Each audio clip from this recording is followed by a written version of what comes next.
Here are the top 3 tips on how to make money betting on esports. Welcome to Juice Bets. My name is Trevor.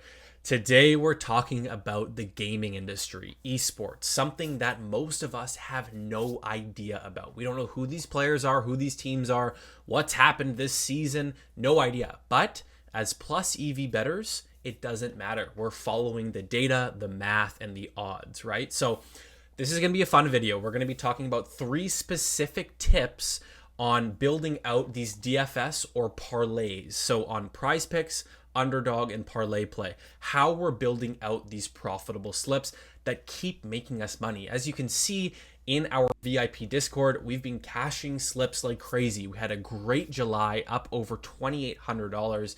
And our VIPs having absolutely loving it. There's a link down below for a week free trial to try it out, see how we're doing, what our process is. You can hang out with the community in there. We got tons of sharp bettors in there that can help you through your journey, and also just tail our picks. See if you would make some money off of it.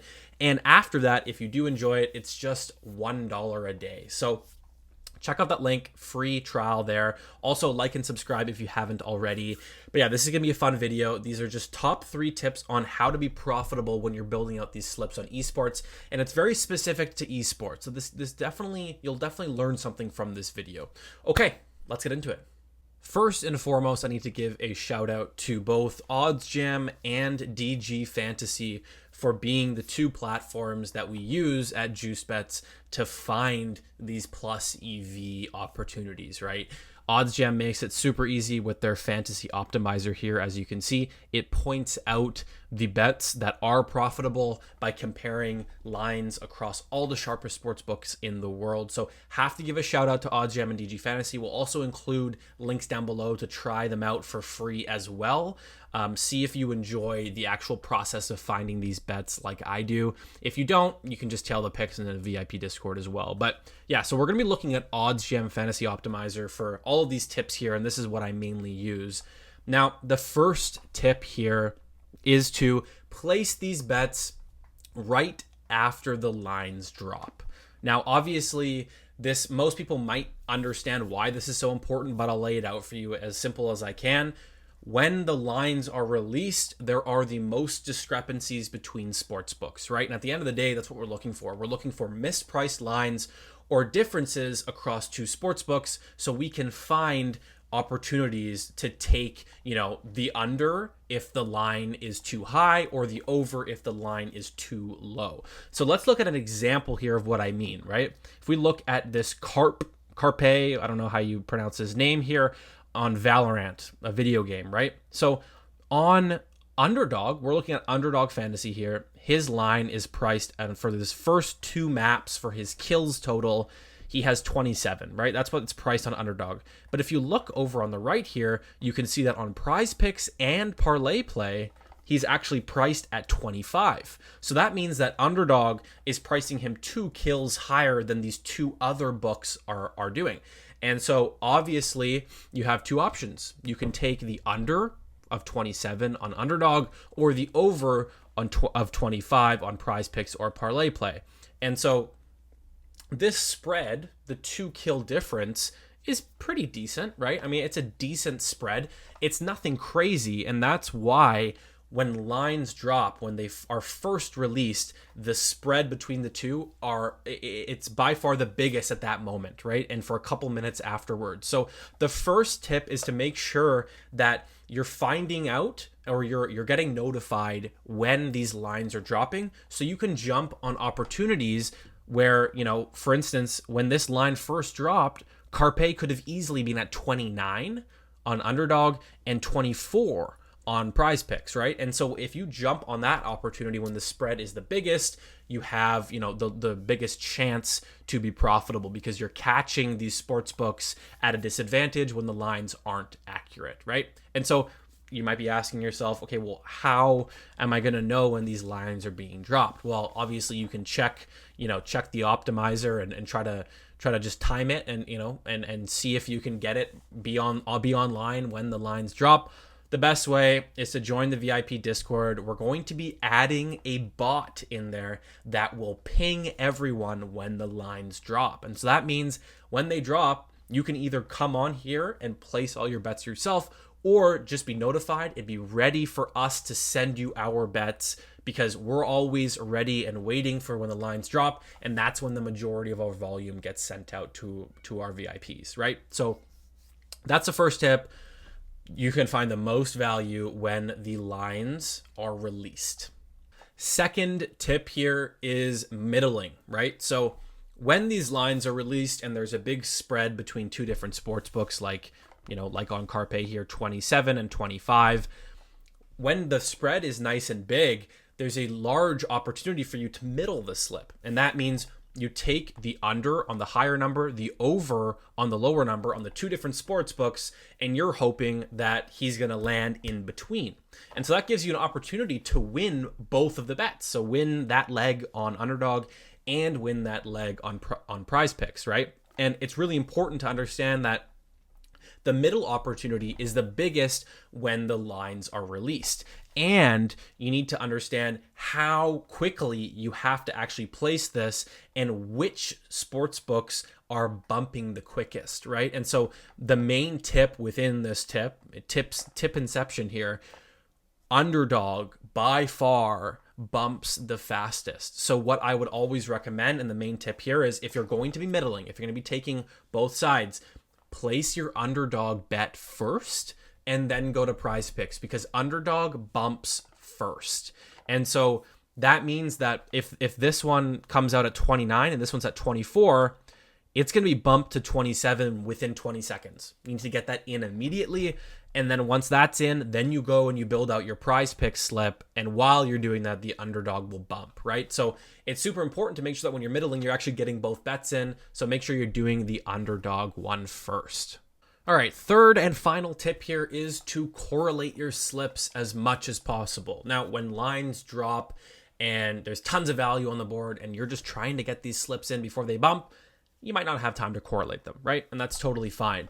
But if you can, try to correlate them as much as possible. And there's varying levels of correlation. And so I'll show you exactly what those are. So the kind of first level of correlation across both PrizePicks, Parlay Play, and Underdog is to take the over on one team and the under on the other team, right? Because in esports, unlike some other sports, when one team is winning, that means that the players on that team are getting more kills than the players on the other team, right? And so what you want to do when you're taking these parlays, right, these DFS slips, is you want to correlate them as much as you can, because it doesn't matter if you get a 4 out of 6 or a 5 out of 6. You're shooting for that 6 out of 6, right? That's where all the upside is.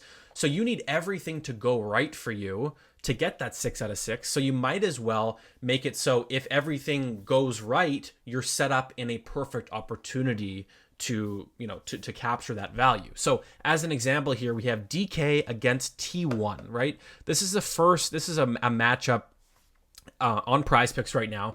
And on PrizePicks, what it allows you to do is you can actually take the over on 2 players and the under, right, on T1, the under on 2 players. So what you can do is you take more on these 2 guys from DK and the under on T1. So that means that you're saying, okay, well, if DK wins, these 2 players should go over because they won the game. They're going to have more kills.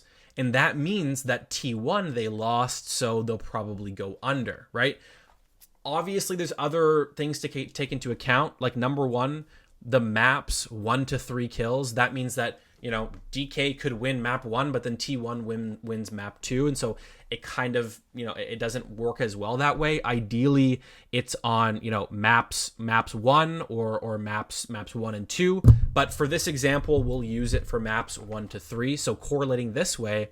And the other way that you can do this, so we'll finish off here actually quickly on PrizePicks. So what you do is you build it out like this, and then you can just add in a couple other players. And so you've got a nice correlated, 4 players here at the top.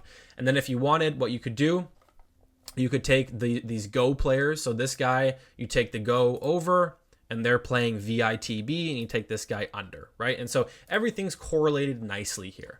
Now, on Underdog, it's a little bit different because it's a 3-man slip. So you can't actually have 2 players from the same team in there. But what you can do is do the over on T1 or under on T1 and then the over on DK, right? Just like we did on PrizePicks, you take 2 players though. So one on one team, one on the other, and then fill it in with another game, right? And you just pop that in there and that'll be a good slip, good and correlated. Now, finally, what you can do to really add correlation, and this is by far the best way to correlate it, is have these players in here, right? But obviously you want to check the optimizer and take players that are plus EV. So plus EV correlated in a slip, and you can also check to see on OddsJam, you can check the esports tab and you can look for and see what team is favored, right? Because obviously the favored team is a team that's favored to win, and therefore that team will probably go over their kills, right? So as an example, where is DK and T1? Okay, so here we go. So this is saying that on Pinnacle, T1, I mean, across all of these sports books, T1 is favored, so pretty significantly favored to win this matchup. So this slip might not actually be the best correlated. It might be way better to take the over on T1 and the under on DK. It's pretty difficult to have everything align properly, but when you do, that's when you really know that you have a great correlated esports slip, right? You've got the higher on the team that's favored to win, the under on the team that's an underdog, and you're taking it in the same slip. So when that team wins, their players will probably go over and the opposing team will go under. And if you play it right, you can get 2 out of 3 on underdog and a 4 out of 6 on PrizePicks, and hopefully you filled it in properly with the other plays. So that's it. That is the third tip, and those are all 3 tips. Hopefully you guys enjoyed this video and found it useful. Esports is such a fun new, opportunity to be plus EV betting, and something that I have no idea who these guys are, but I'm making money off of it strictly because I'm correlating my slips, I'm finding the slips right when they drop, and I'm structuring them properly on both underdog, PrizePicks, and parlay play. If you guys want slips sent straight to your phone with just a link for you to click the link, it fills in your slip, you enter how much, and you place it. That's exactly what we do in the VIP Discord server. Check out the link down below. Week free trial. I promise you it's worth it. And if it's not, no sweat off your back. You didn't even pay anything anyways. So hopefully you guys enjoyed the video. Like it if you did. Subscribe for more. And we'll see you guys tomorrow.